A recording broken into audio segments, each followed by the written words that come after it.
The phone call that shattered my world came at 3:47 p.m. on a Tuesday. My lawyer's voice was urgent, almost panicked. "Emma, you need to call me immediately. I've discovered something about your daughter that changes everything. Everything you thought you knew about your family is a lie." I hung up, my hands shaking, staring at my beautiful 3-year-old daughter playing with her blocks on the living room floor. In that moment, I had no idea that the next 24 hours would expose a web of deception so twisted, so cruel, that it would force me to destroy the people I once called my parents to protect the child they never wanted me to have. But let me start from the beginning, because to understand the magnitude of what my parents did, you need to understand who I was before I learned the truth. My name is Emma Mitchell, and for 26 years, I believed I was the disappointment daughter of Margaret and Robert Chen. Yes, Chen. I was adopted when I was 6 months old, something my parents reminded me of constantly, especially when I didn't live up to their impossibly high standards. They were both successful doctors who owned a thriving medical practice in downtown Seattle. Everything about our house screamed perfection, from the marble countertops to the original artwork hanging in every room. Growing up, I was the girl who could never do anything right. While my parents pushed me toward medical school, I was drawn to art and creative writing. When I announced I wanted to study fine arts in college, my father actually laughed in my face. "We didn't save this family from poverty by investing in useless dreams, Emma. You'll study pre-med, or you'll fund your own education." My mother just nodded silently, the way she always did when my father made these pronouncements. I remember being 8 years old and showing my mother a painting I'd made in school. I was so proud of it, a watercolor of our garden with bright yellow sunflowers that I'd spent hours perfecting. She glanced at it for maybe 2 seconds before saying, "That's nice, dear, but don't you think you should be practicing your math instead? Art won't pay for your medical degree." She threw the painting in the trash later that same day. I found it there that evening, soggy and torn, and I cried myself to sleep. This was my childhood, a constant reminder that I wasn't enough, that I was a charity case they'd graciously taken in, and that my dreams and interests were irrelevant compared to their vision of success. They paid for my education, yes, but it came with strings so tight they nearly strangled my spirit. Every dinner conversation was about my grades, my MCAT prep, my applications to medical school. When I finally got accepted to Johns Hopkins for pre-med, you'd think they'd be proud. Instead, my father's first comment was, "Well, it's not Harvard, but I suppose it will have to do." The only person who ever believed in me was my college roommate, Jessica.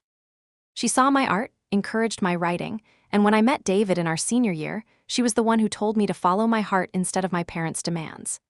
David was everything my parents hated, a struggling musician who played guitar in coffee shops and dreamed of making it big in Nashville. He was kind, funny, and he looked at my paintings like they were masterpieces hanging in the Louvre. When I told my parents I was dropping out of medical school to marry David, the explosion was nuclear. My father screamed at me for 2 hours straight, calling me ungrateful, selfish, and a waste of their investment. My mother cried dramatically, saying I was throwing my life away for a nobody who will never amount to anything. They threatened to cut me off completely, which they did. The day I married David in a small ceremony at the courthouse, my parents didn't attend. They sent a note instead, "You've made your choice, Emma. Don't come crawling back to us when reality hits." So David and I built our life from nothing. He worked construction during the day and played music at night. I took a job at a local gallery and slowly started selling my own pieces on the side. It wasn't glamorous, but it was ours. When I got pregnant with Sophie 3 years later, we were over the moon. David wrote her a lullaby before she was even born, and I painted her nursery with fairy tale scenes that took me months to complete. Sophie was perfect. Dark curls, bright green eyes, and the most infectious laugh you've ever heard. She looked exactly like David, which was something I treasured because it meant she was purely ours, no resemblance to the family that had rejected us. My parents had never even met their granddaughter by their own choice. When I sent them a birth announcement, it was returned unopened with "Return to sender" written across it in my mother's precise handwriting. David and I struggled financially, but we were happy. He'd gotten some steady gigs at local venues, and my art was starting to gain recognition. We were finally building something together, something that belonged to us and not to anyone else's expectations. Then, 6 months ago, everything changed in the most tragic way possible. David was driving home from a late-night gig when a drunk driver ran a red light and hit him head-on. He died instantly. The police officer who came to notify me was kind, but there's no gentle way to tell someone their entire world has just collapsed.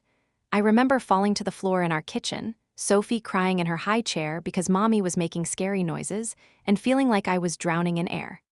The funeral was small. David's family came up from Nashville, some musician friends from around the city, and Jessica, who flew in from California where she'd moved for work. My parents, predictably, were nowhere to be found. Even in my deepest grief, they couldn't set aside their anger to offer support for their daughter and granddaughter. The months that followed were the darkest of my life. Between the grief, the financial pressure, and taking care of a toddler alone, I barely functioned. David's life insurance helped, but it wasn't going to last forever. I was selling paintings when I could, but my heart wasn't in it anymore. Everything reminded me of him: the lullabies I'd catch myself humming, the fairy tale murals in Sophie's room, the guitar that still sat in our bedroom because I couldn't bear to move it. That's when Marcus Rodriguez came into my life. Marcus was the lawyer handling David's estate and some of the paperwork related to the accident. He was thorough, compassionate, and he never made me feel like a burden when I called with questions. More importantly, he understood what it meant to lose someone suddenly. He'd lost his wife to cancer 5 years earlier and was raising his teenage son alone. Marcus helped me navigate the legal complexities of becoming a single parent, setting up Sophie's college fund, and making sure all of David's affairs were properly settled. Over time, our professional relationship grew into something more. He never pushed, never made me feel guilty for not being ready to move on. He just existed in my orbit, steady and reliable, until one day I realized I looked forward to his calls for reasons that had nothing to do with legal matters. 8 months after David's death, Marcus asked me to dinner. Not a business dinner, not a meeting to discuss paperwork, but an actual date. I said yes, terrified and excited in equal measure. Sophie adored him immediately. He had this gentle way with children that made her feel safe, and she desperately needed male energy in her life after losing her father. Marcus and I took things incredibly slowly. He understood my grief, my guilt about moving forward, my fears about Sophie getting attached to another man who might disappear from her life. But gradually, carefully, we built something together. He proposed 6 months later, not with grand gestures but with quiet certainty, asking if I was ready to build a family together. We decided to get married quietly, just the 3 of us and a judge. Sophie would be our flower girl, wearing the little yellow dress David had bought her for her 2nd birthday. It felt right, intimate, and meaningful, focused on the family we were creating rather than the families that had failed us. That's when I made the decision that would change everything. Despite years of rejection and silence, I decided to reach out to my parents one last time. Maybe it was Sophie's influence. Watching her innocent joy at the idea of having a Grandpa Marcus had made me realize what she was missing by not knowing her other grandparents. Maybe it was hope that becoming a wife and mother had finally made me worthy in their eyes, or maybe I just needed closure, one way or another.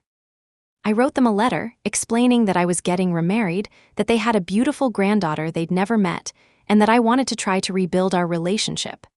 I included recent photos of Sophie, her first steps, her playing in the park, her covered in finger paint during one of our art sessions.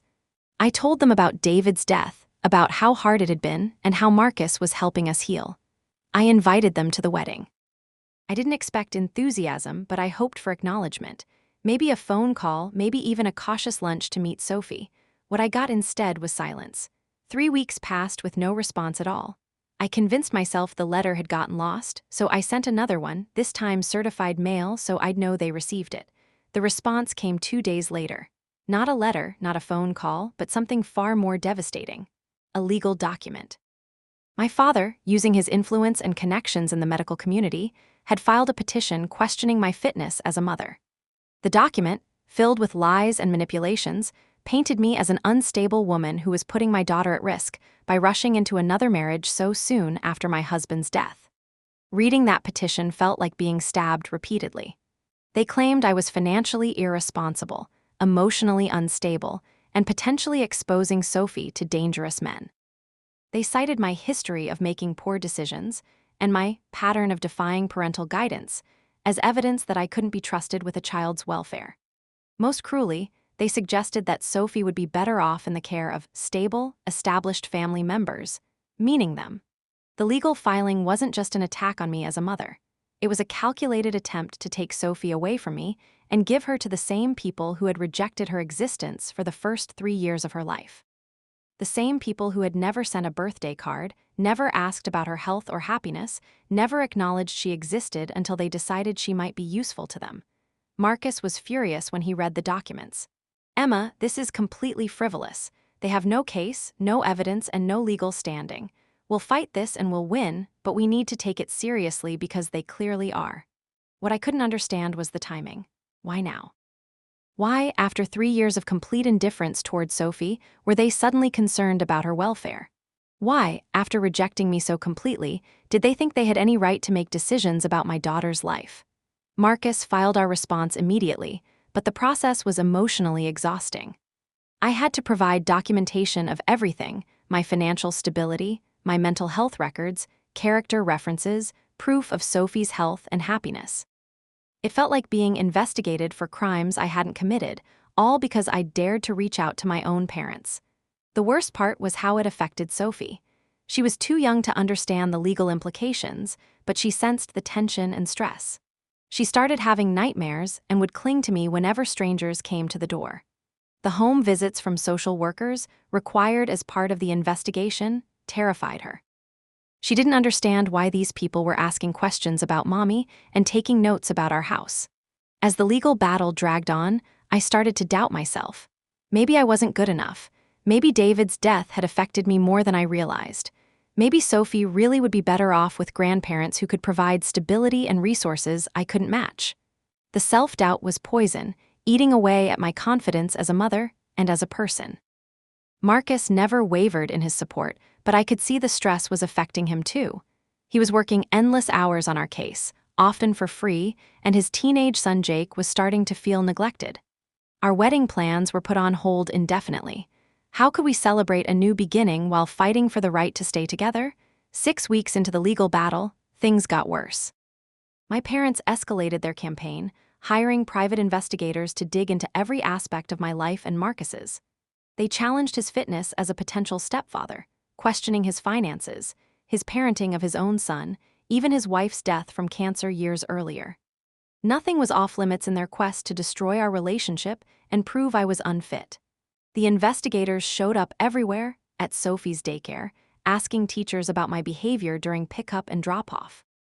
At the gallery where I worked, questioning my boss about my reliability and mental state. They even contacted David's family in Nashville, trying to get them to say I was moving on too quickly from their son's death. Most of David's family saw through the manipulation and refused to cooperate, but the whole process felt like a violation of his memory and our love. How dare these people, who had never acknowledged our marriage or his death, try to use his absence against me now? The breaking point came during one of the supervised visitations the court had mandated while the case was pending. Yes, supervised visitations. My own parents had convinced a judge that I was potentially dangerous to my own daughter, so now I had to spend time with Sophie in a sterile room with a social worker taking notes on every interaction. Sophie was confused and scared. She kept asking why we couldn't go home, why the lady was watching us, why Mommy looked sad. I tried to make it fun, bringing coloring books and puzzles, but nothing felt natural under that kind of scrutiny. During one visit, Sophie started crying because she missed Marcus and wanted to go home. The social worker made a note that the child seemed distressed in my presence. After that visit, I broke down completely. I called Marcus sobbing, convinced that I was going to lose everything that mattered to me. "They're going to win," I told him. "They have money, connections, and I'm just the ungrateful adopted daughter who's never done anything right. Maybe they're right. Maybe Sophie deserves better than me." Marcus drove over immediately and found me on the kitchen floor, surrounded by legal documents and tissues. He sat down beside me and said something that changed everything. "Emma, this isn't about Sophie's welfare, and it never was. This is about control and punishment. They couldn't control you as an adult, so now they're trying to control you through her. But here's what they don't know: I've been doing some investigating of my own." That's when Marcus told me he'd been quietly looking into my parents' finances and legal history. As a lawyer with connections in various fields, He'd been able to access public records and court documents that painted a very different picture of Margaret and Robert Chen than the respectable doctors they appeared to be. Your father has been sued for malpractice 3 times in the past 5 years, Marcus explained. 2 of the cases were settled out of court for significant amounts, and the third is still pending. Your mother has been investigated by the state medical board for overprescribing pain medications to patients who didn't need them. Their medical practice is in serious financial trouble, and they're facing potential license suspension. This was the first crack in the perfect facade they'd maintained my entire life, but Marcus wasn't finished. There's more, Emma, much more. I've been trying to figure out why they suddenly want custody of Sophie after ignoring her for 3 years. The timing seemed too convenient, so I kept digging. He pulled out a folder thick with documents. 6 months ago, your biological grandmother died. I stared at him in shock. I knew I was adopted, but my parents had always claimed they knew nothing about my birth family beyond basic medical history. They'd told me my birth parents were young, unable to care for me, and that all records were sealed. Your biological grandmother left an estate worth $2.3 million, Marcus continued. But here's the crucial part. The inheritance was structured in a very specific way. The money was left to her biological granddaughter, but only if that granddaughter had children of her own by the age of 25. If she didn't meet that requirement, the money would go to charity. The pieces started falling into place, but I still couldn't grasp the full picture. Marcus, what are you saying? How do you even know this relates to me? He pulled out more documents. Because your adoption records weren't sealed, Emma. Your parents lied to you about that. They were easily accessible through public records, and I've had them for weeks. Your biological grandmother was Eleanor Fitzgerald, and she'd been looking for you for years before her death. She hired private investigators, tried to make contact, but your adoptive parents blocked every attempt. The room started spinning. She was looking for me for over 15 years. She wanted a relationship with you, wanted to know her granddaughter. Your parents intercepted letters, refused to pass along contact information, and threatened legal action against anyone who tried to reach you on her behalf. Marcus's voice was getting angrier as he spoke. Eleanor Fitzgerald died believing you didn't want anything to do with her because that's what your parents told her representatives. I felt sick. All those years, I had a grandmother who wanted to know me, who was trying to find me, and my parents had stolen that from both of us. But there was still something I didn't understand. If the inheritance was for me, why are they trying to take Sophie? How does that help them? Marcus's expression grew darker. Because the will has a loophole they're trying to exploit. If the biological granddaughter is deemed unfit to parent, and if there are no other suitable family members to care for the great-granddaughter, the inheritance passes to whoever gains legal custody of the child. They're not trying to save Sophie from an unfit mother, Emma. They're trying to steal $2.3 million by taking your daughter away from you. The betrayal was so complete, so calculated, that I couldn't speak.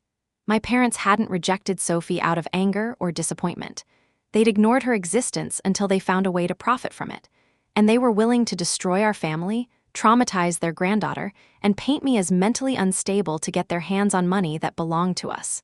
There's one more thing, Marcus said quietly.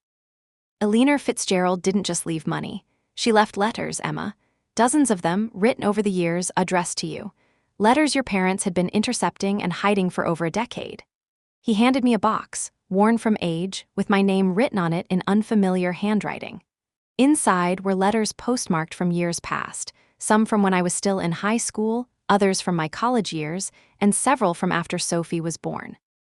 My biological grandmother had been writing to me regularly, sharing her life, asking about mine, and expressing her desire to meet me. I opened the most recent letter, dated just 2 months before Eleanor's death. My dear Emma, I know you probably don't understand why I keep writing when you never respond, but I can't give up hope that someday you'll want to know me. I've enclosed photos of your biological father, my son, who died when you were a baby. You look so much like him, especially your eyes. I know you have a daughter now, a little girl named Sophie. I can't tell you how much I long to meet my great-granddaughter. I've set aside money for her education, for her future, because every child deserves opportunities and choices. I hope someday you'll understand that giving you up was the hardest decision your parents ever made, but they were so young and scared. They loved you enough to want better for you than they could provide. I've loved you from a distance for 26 years, and I'll continue loving you and Sophie whether I ever meet you or not. All my love, Grandma Eleanor. I cried reading those letters, not just from grief but from rage. My parents had stolen my grandmother's love, Sophie's great-grandmother's affection, and a family connection that could have enriched our lives immeasurably. They'd let me believe I was unwanted, that my birth family had discarded me without a second thought, when the truth was the opposite. But more than that, they'd orchestrated this entire legal battle not out of concern for Sophie's welfare, but as part of an elaborate scheme to steal money that rightfully belonged to us. Every supervised visit, every invasive question, every moment of terror I'd experienced thinking I might lose my daughter, all of it was about money. Marcus could see the transformation happening in my face as the full scope of their betrayal sank in. "What do you want to do, Emma?" For the first time in weeks, I felt clear-headed and powerful. I want to destroy them. The next phase of our plan required incredible patience and strategic thinking. We couldn't just present this information to the court and expect immediate vindication. My parents were smart, well-connected, and they'd covered their tracks carefully. We needed to build an airtight case that would not only defeat their custody petition, but also expose them for the manipulative thieves they were. Marcus contacted the law firm that had handled Aliner's estate. With my newly discovered status as the biological granddaughter and Sophie as the great-granddaughter, we had legal standing to examine all the estate records. What we found was even more damning than we'd initially thought. Aliner's lawyers had tried multiple times over the years to facilitate contact between us. They'd sent registered letters, made phone calls, even hired investigators to confirm my address and well-being. Every single attempt had been blocked by my adoptive parents, who had claimed I wanted no contact with my biological family and threatened legal action if the attempts continued. Even worse, they'd been monitoring the estate situation for years, waiting for Aliner to die so they could make their move. The timing of their custody petition wasn't coincidental.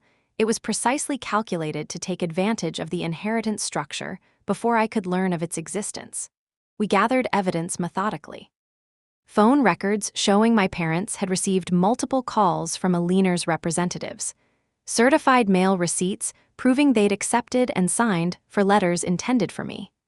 Email correspondence between my father and a private investigator he'd hired to monitor Aliner's health and financial situation. Most damning of all, we found records showing they'd consulted with a family lawyer about guardianship laws and inheritance right 6 months before filing their petition, right around the time Aliner died. But we needed more than just evidence of their greed. We needed to prove their unfitness as potential guardians while simultaneously demonstrating my stability and capability as Sophie's mother. Marcus worked with investigators to document their malpractice history, their financial troubles, and their history of deception. Meanwhile, I focused on creating an unshakable record of my parenting, my emotional stability, and my growing financial security now that I had access to Aliner's inheritance. The inheritance itself was more complex than just the monetary amount. Aliner had owned property in 3 states, including a beautiful house in Oregon that she'd hoped to leave to her granddaughter as a family home. She'd also established education trusts and set aside funds for Sophie's future needs.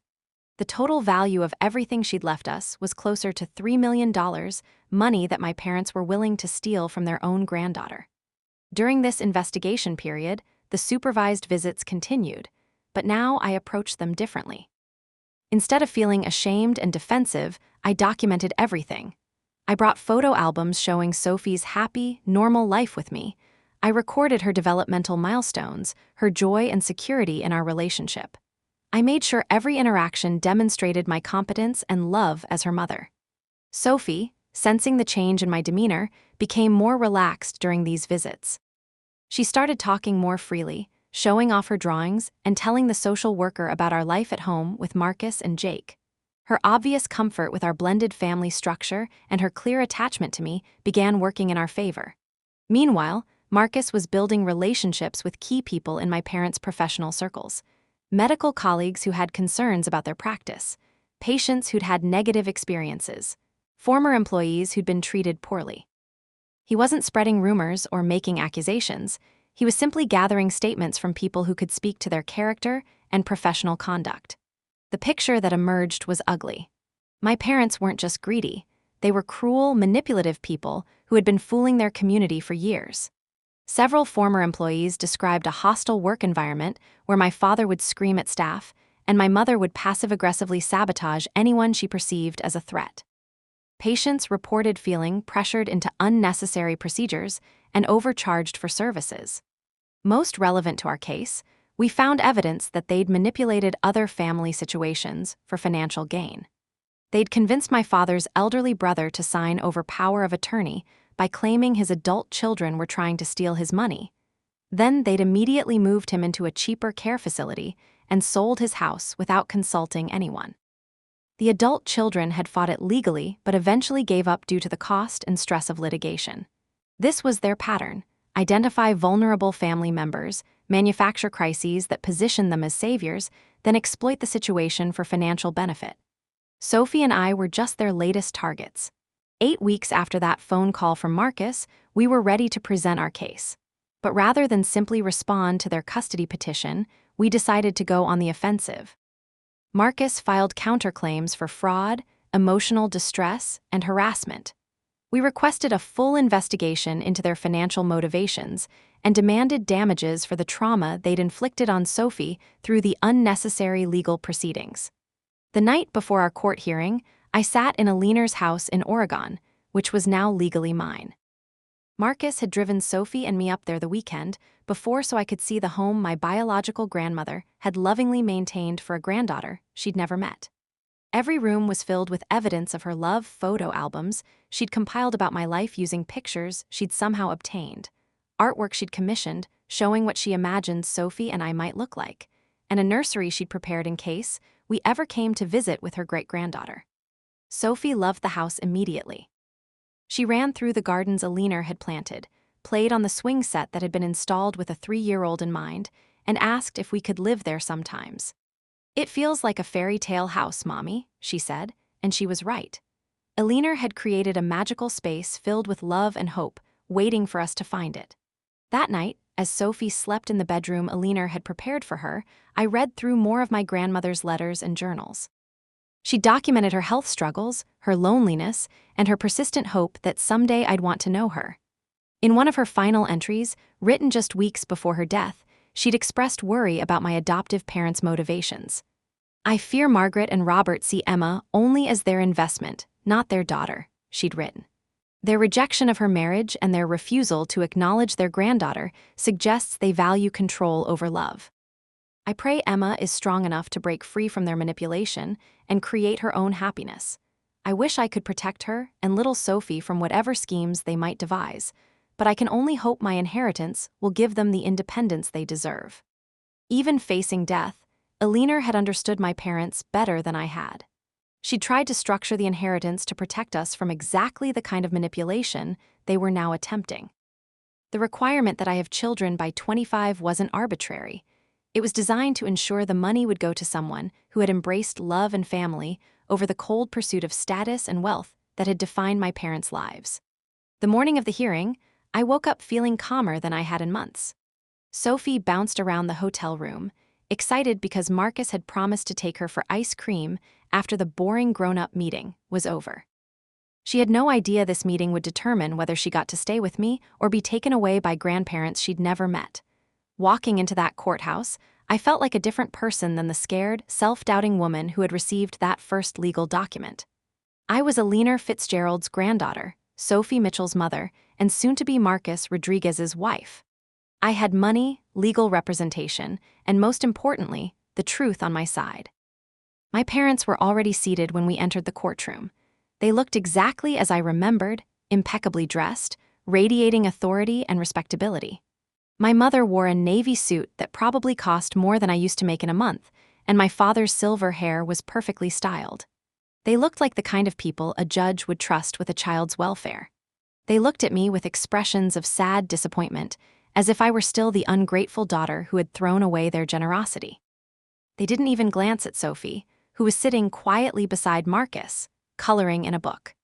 The granddaughter they were supposedly so concerned about protecting didn't warrant their attention when cameras weren't rolling. Their lawyer presented their case first, painting me as an unstable woman who was rushing into marriage with a man I barely knew, potentially exposing my daughter to danger. He emphasized my history of poor decision-making and painted my parents as concerned grandparents who only wanted what was best for Sophie. It was all lies, but it was presented professionally and convincingly. If I hadn't known the truth about their motivations, I might have been swayed by their apparent concern and stability. Then it was Marcus's turn. He started by presenting the evidence of their fraud, the intercepted letters, the blocked contact attempts, the calculated timing of their legal action. He showed the court Aliner's original correspondence attempts and my parents' documented responses, claiming I wanted no contact with my biological family. "Your Honor," Marcus said, "this case isn't about child welfare. It's about a calculated scheme to steal $2.3 million from a mother and daughter by manufacturing a custody crisis." He presented the inheritance documents, Aliner's letters expressing her desire to meet us, and evidence that my parents had been monitoring the estate situation for years. The timeline was damning. Every major action they'd taken coincided with developments in Aliner's health and estate planning. The judge's expression changed as the evidence mounted. What had appeared to be a straightforward custody dispute was revealed as an elaborate fraud. My parents' lawyer looked increasingly uncomfortable as document after document proved his clients had been lying about their motivations. But Marcus wasn't finished. He called witnesses who testified to my parents' character and professional conduct. Former employees described the hostile work environment and questionable business practices. Medical colleagues expressed concerns about their recent malpractice issues and financial problems. Aliner's lawyers testified about the blocked contact attempts and my parents' threats of legal action to prevent communication. Most powerfully, he called Sophie's daycare provider, her pediatrician, and our neighbors to testify about my parenting. Every single person described a happy, healthy child who was thriving in my care. They spoke about Sophie's excitement when talking about our upcoming marriage to Marcus and her clear love for both him and his son Jake. The social worker who had supervised our visits was called to testify, and her report was overwhelmingly positive. Despite the stressful circumstances, Sophie had consistently shown comfort and attachment to me. There was no evidence of any kind that I was unfit or that Sophie was in any danger in my care. When it was my turn to speak, I looked directly at my parents and said what I should have said years ago. "Your Honor, these people spent 26 years teaching me that I wasn't good enough, that my dreams didn't matter, and that I should be grateful for their charity. They rejected my husband, ignored my daughter's existence, and returned our birth announcement unopened. They never called when David died, never offered support during my grief, and never showed any interest in Sophie's welfare until they discovered they could profit from her." I gestured toward Sophie, who was still coloring peacefully, oblivious to the fight being waged over her future. "My daughter doesn't need grandparents who see her as a source of income. She needs family who will love her unconditionally, support her dreams, and put her happiness above their own interests. She already has that with Marcus, Jake, and me. She had that with her biological great-grandmother, who loved her from a distance and provided for her future without ever asking for anything in return." My voice got stronger as I continued. "I am a good mother. I've raised Sophie with love, creativity, and values that honor both her father's memory and her bright future. I've surrounded her with people who celebrate her spirit rather than trying to mold her into someone else's vision of success. That's what real family does. They love you as you are, not as they think you should be." The judge called a recess to review all the evidence. During the break, I saw my parents talking urgently with their lawyer. My mother looked pale, and my father's carefully maintained composure was cracking. They were realizing their perfect plan was falling apart.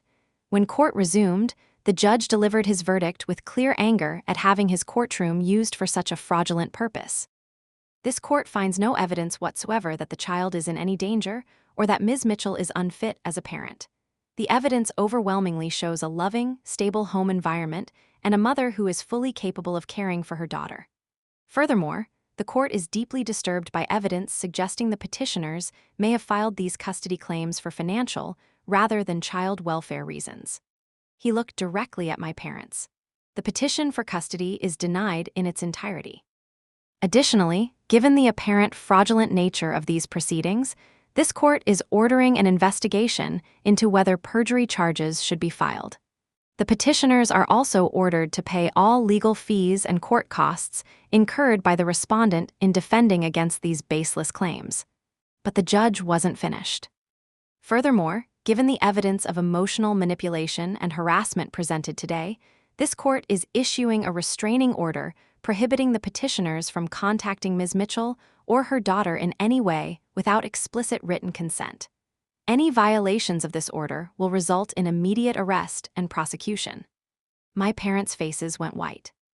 In one afternoon, they'd lost their custody bid, exposed themselves as manipulative frauds, and earned a restraining order that would prevent them from ever contacting us again. The money they'd tried to steal would remain with Sophie and me, and they were responsible for paying all our legal costs on top of their own. As we left the courthouse, Sophie skipped between Marcus and me, chattering about the ice cream we'd promised her. She had no idea that she'd just been protected from people who would have used her as a pawn in their financial schemes. She just knew that the scary visits were over, and we could go back to being a normal family. My parents tried to approach us in the parking lot, probably to make some final plea or threat, but the bailiff who had walked us out reminded them about the restraining order. They stood there looking lost and defeated while we loaded Sophie into Marcus's car and drove away. 6 months later, Sophie and I were living in Aliner's house in Oregon, which we'd renovated to accommodate our blended family with Marcus and Jake. The house that had been prepared with such love and hope had become exactly what Aliner had envisioned, a home filled with laughter, creativity, and unconditional love. Sophie had her own art studio in what used to be Aliner's sewing room, and she spent hours creating the kind of colorful, imaginative paintings that my parents had once thrown in the trash. Marcus had converted the basement into a music room where he and Jake could play together, and where Sophie was learning to play the small guitar Marcus had bought her. The inheritance money was invested carefully, with most of it secured for Sophie's future, while enough was available to ensure we could live comfortably and pursue our dreams without financial stress. I'd opened my own art gallery in town, showcasing local artists and teaching children's classes. Marcus had started his own practice, specializing in family law and helping other families navigate complex custody issues. Most importantly, Sophie was thriving.